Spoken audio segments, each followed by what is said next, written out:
আগামীর বাংলাদেশে চাঁদাবাজ, সন্ত্রাস, পাথর দিয়ে মানুষ হত্যা মেনে নেওয়া হবে না, হবে না, হবে না।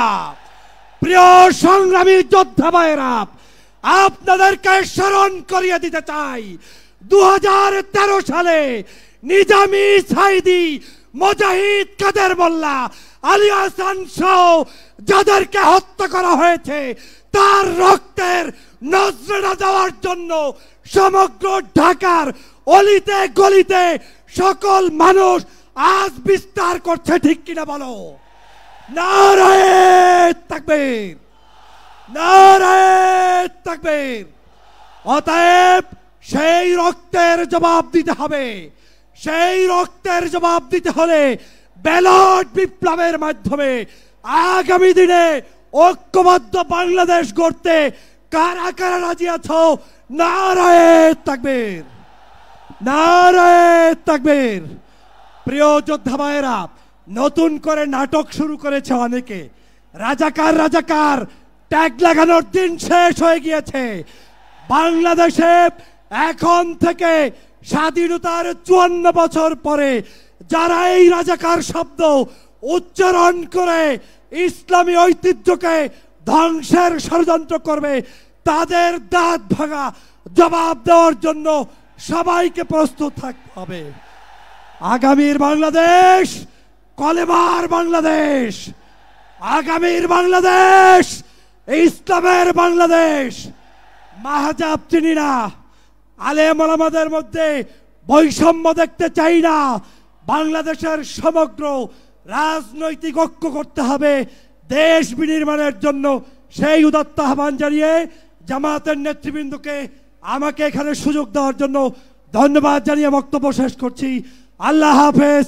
বাংলাদেশ জিন্দাবাদ, বাংলাদেশ জামাত ইসলামী দীর্ঘজীবী হোক, জিন্দাবাদ। আসসালামু আলাইকুম ওয়া রাহমাতুল্লাহি ওয়া বারাকাতুহু। সংগ্রামী দেশবাসী, জুলাই অভ্যুত্থানের হাজার হাজার শহীদ এবং আহতদের রক্তের স্রোতের উপর দিয়ে আজ আমরা স্বাধীন বাংলাদেশে পা রাখতে পেরেছি। স্মরণ করতে সেই মহান শহীদদের, যাদের আত্মত্যাগের বিনিময়ে আমরা ফ্যাসিবাদ দূর করে একটি দ্বিতীয় স্বাধীনতা পেয়েছি। আমি গত 18 জুলাই উত্তরাতে 2টি স্নাইপার বুলেট খেয়েছিলাম। সংগ্রামী দেশবাসী, যারা নির্বিচারে এই দেশের হাজার হাজার মানুষকে শহীদ করে ফেলেছে, এখনো যারা যোদ্ধারা হাসপাতালের বেডে কাতরাচ্ছেন, এটা কোনোভাবে একটা রাজনৈতিক দল হতে পারে না। এটা সন্ত্রাসী, এটা জঙ্গি গোষ্ঠী। আর একটা সন্ত্রাসী জঙ্গি গোষ্ঠী বাংলাদেশে রাজনৈতিকভাবে ফিরে আসুক, এইটা আমরা কখনোই চাই না। আমরা চাই জুলাই সহ সকল গণহত্যার সুনিশ্চিত দৃশ্যমান বিচার হোক। তারা আমাদের সামনে পাখির মতো আমাদের ভাইদেরকে গুলি করে অসংখ্য মায়ের বুক খালি করে দিয়েছে। সংগ্রামী দেশবাসী, আমরা দেখতে পাচ্ছি সংস্কারের নাম করে এখনো ফ্যাসিবাদের পুনর্বাসন চলমান রয়েছে। আমরা বলতে চাই, ফ্যাসিবাদের শিকড় যতই গভীরে থাক না কেন, সেটার মূলোৎপাটন না করা পর্যন্ত আমাদের লড়াই চলমান থাকবে ইনশাআল্লাহ। অনেক হয়েছে ডামি নির্বাচন, দেখেছি শুধু নাটকের আয়োজন। এইবার হবে নতুন এক ধারা, পেয়ার পদ্ধতিতে হবে ন্যায়ের ধারা। সংগ্রামী দেশবাসী, আমরা এমন একটি নির্বাচন চাই যেখানে লেভেল প্লেয়িং ফিল্ড থাকবে, যেখানে থাকবে না কোনো পক্ষপাতিত্ব, সকল দলের সমান সুযোগ এবং অংশগ্রহণের মাধ্যমে একটি গ্রহণযোগ্য, অবাধ, সুষ্ঠু নির্বাচন সম্ভব। সবার প্রতি আবারও সালাম জানিয়ে সবার সুস্বাস্থ্য এবং দীর্ঘায়ু কামনা করে আমি আমার সংক্ষিপ্ত বক্তব্য এখানে শেষ করছি। ওমা তৌফিক ইল্লা বিল্লাহ। আসসালামু আলাইকুম ওয়া রাহমাতুল্লাহ। বাংলাদেশ জামাতি ইসলাম কর্তৃক আয়োজিত আজকের জাতীয় সমাবেশে উপস্থিত রয়েছেন আজকের সম্মানিত সভাপতি ও বাংলাদেশ জামাতি ইসলামের কেন্দ্রীয় নেতৃবৃন্দ, এবং আমার সামনে উপবিষ্ট রয়েছেন বাংলার প্রত্যন্ত অঞ্চল থেকে আগত জামাতে ইসলামের নেতৃবৃন্দ ও মিডিয়া ব্যক্তিত্ব সকলকে জানাই জুলাই মাদ্রাসা ছাত্র পরিষদের পক্ষ থেকে আন্তরিক শুভেচ্ছা ও অভিনন্দন। সম্মানিত উপস্থিতি, আপনারা দেখেছেন বিগত 16টি বছর ফ্যাসিস্ট স্বৈরাচার হাসিনা জনগণের উপর চালিয়েছিল নির্যাতনের স্টিম রুলার।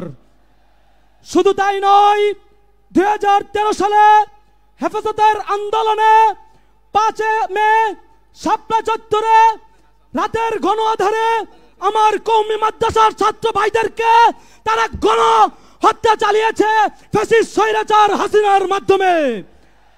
প্রিয় সাথী ও বন্ধুগণ, শুধু তাই নয়, 2021 সালে মতবিরোধী আন্দোলনে ব্রাহ্মণবাড়িয়াতে আমার কওমি ভাইরা শহীদ হয়েছে।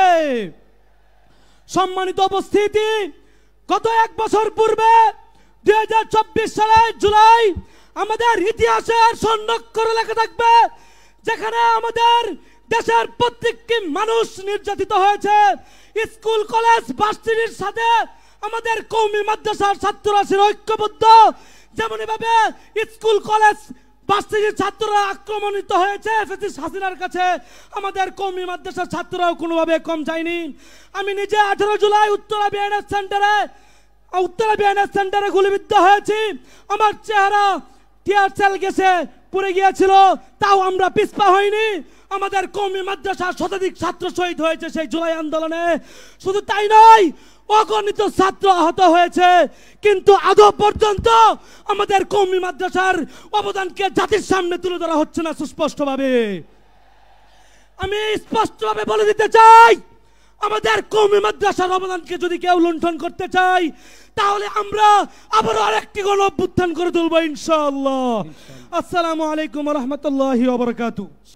সংগ্রামী সাথী এবং বন্ধুগণ, গত বছর ফ্যাসিস্ট শেখ হাসিনা একটা সুর তুলেছিলেন, তিনি বলেছিলেন রাজাকার।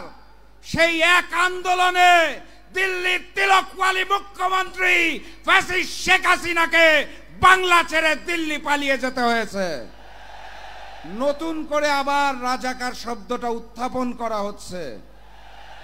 ইতিহাস থেকে শিক্ষা নিন, ভুল করবেন না। আল্লাহ ছাড় দেয়, আল্লাহ ছেড়ে দেয় না।